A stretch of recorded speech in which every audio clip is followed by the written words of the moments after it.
ሀይዋን ኢብኑ ሹረህ በእውቀቱና የዙሁድ ህይወት በመብራት እጅግ በጣም ታዋቂ ታበይ ነበረ።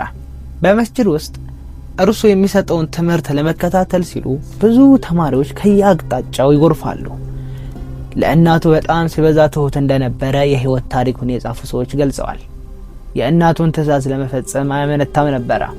የተወሰኑ የታሪክ ጸሐፊያን እንደጠቀሱት አንድ ቀን ይላሉ ሀይዋን ኢብኑ ሹረህ ብዙ ተማሪዎች በተገኙበት አንድ መስጂድ ውስጥ ትምህርት በመስጠት ላይ ነበረ።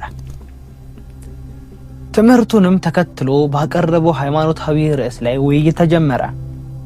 እናቱ ወደ መስጂድ መጣ ተነስና ለዶሮዋ ጥራጥሬ በትንላት ብላ ስትናገር ሁሉም በውይይቱ ተመስጦ ስለነበር ልብ ያለው አልነበረም።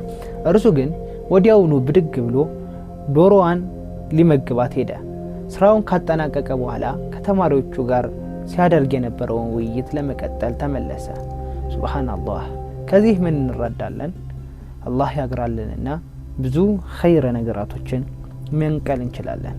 አላህ ኸይር ነገር ያግራልን። ይህ የተነገረው በአንድ ዘነኛ ዳኢ ነው። ዳኢው ከተወሰነ ጊዜ በፊት አውሮፓ ውስጥ ወደ ተለያዩ ከተሞች እየተዘዋወረ ሰዎችን ያስተምር ነበረ። ሱብሃንአላህ።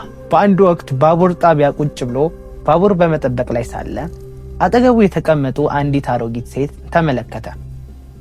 እድሜያቸው ከ70 ዓመት በላይ ሆኗል። ብዙዎች ጥርሶቻቸው ወልቀው ነበረ። የፓም ፍሬ ለመብላት እየሞከሩ ቢሆንም በጥቂት ጥርሶቻቸው ፍሬውን መግመጥ ችግር ሆኖባቸዋል። ሁኔታውን ያስተዋለው ይህ የዳዕዋ ሰው ወደ እርሳቸው ጠጋ ብሎ ቅር ካልተሰኙ የፓም ፍሬውን ልቁረጥሎ ትችላለሁ አላቸው። ከዚያም ከቦርሳው ትንሽ ሰንጤ አውጥቶ ፓሙን በቀጫጭኑ ቆራረጠላቸው። በዚህ ጊዜ አዛውንቱ አለቀሱ። እርሱም ለምን ያለቅሳሉ ሲል ጠየቃቸው። አዛውንቷም እያለቀሱ ላለፉት 10 ዓመታት ረዳት አልባ ነበርኩኝ። ስለ ድህነቴ አሳስቦት የጠየቀ ሰው አልነበረም። ልጆቼ እንኳን ጠይቀውኝ ያውቁ። ታዲያ እንዲህ በጣም እንክብካቤ ሲደረግልኝ ተገረምኩ ሲል ምላሽ ሰጡት። በመቀጠልም ከውጭ ሀገር የመጣህ እንግዳ ትመስላለህ አሉት። ዳኢው አዛውንቷን በጥሞና ካዳመጠ በኋላ እንዲህ አላቸው። ውድ እናቴ፣ በዚህ አይነት ሁኔታ የተንከባከብኩት ሃይማኖቴ እንዲህ እንዳደርግ ስለሚያስገድደኝ ነው። ወላጆቼን የእድሜ ባለጸጋዎችንና ልጆችን በታላቅ ፍቅርና አክብሮት እንዲይዝ ሃይማኖቴ ያስገድደኛል። በሁኔታ ቢያናግሩኝም እንኳ ወላጆቼን መታዘዝ አለብኝ። ኃያሉ አላህ ሱብሓነሁ ወተዓላ የወላጆችን ደስታ ከእርሱ ውዴታ ጋር፣ ሐዘናቸውን ከእርሱ ሐዘን ጋር አቆራኝቶታል። ከዚህ የተነሳ በመላው ሀገራችን የሚገኙ ልጆች ሁሉ ወላጆቻቸውን የሚንከባከቡት በከፍተኛ ፍቅር ነው። ሸሪዓ ይሄ እስላማዊ ህግ ልክ እንዲህ እንዲያደርጉ ያስተምራቸዋል። እንደ እርሶ በእርጅና ዘመን ላይ ያለችው እናቴ የምትኖረው ከኔ ጋር ነው። በቤቴ ስትኖር ልክ እንደ ቤቱ ባለቤትና ንግስት ነው የምታየው። ታዲያ ከቤት መውጣት ሲያስፈልገን እናስፈቅዳታለን። እርሷ ሳትመጣ አንመገበም። እናቴን የማገለግለው እኔው ራሴ ነኝ። ከዚህ ረገድ ሚስቴንና ልጆቼም ረዳቶቼ ናቸው። ሃይማኖታችን እንዲህ እንድናደርግ ስለሚያስገድደን ነው እናታችንን የምናገለግለው።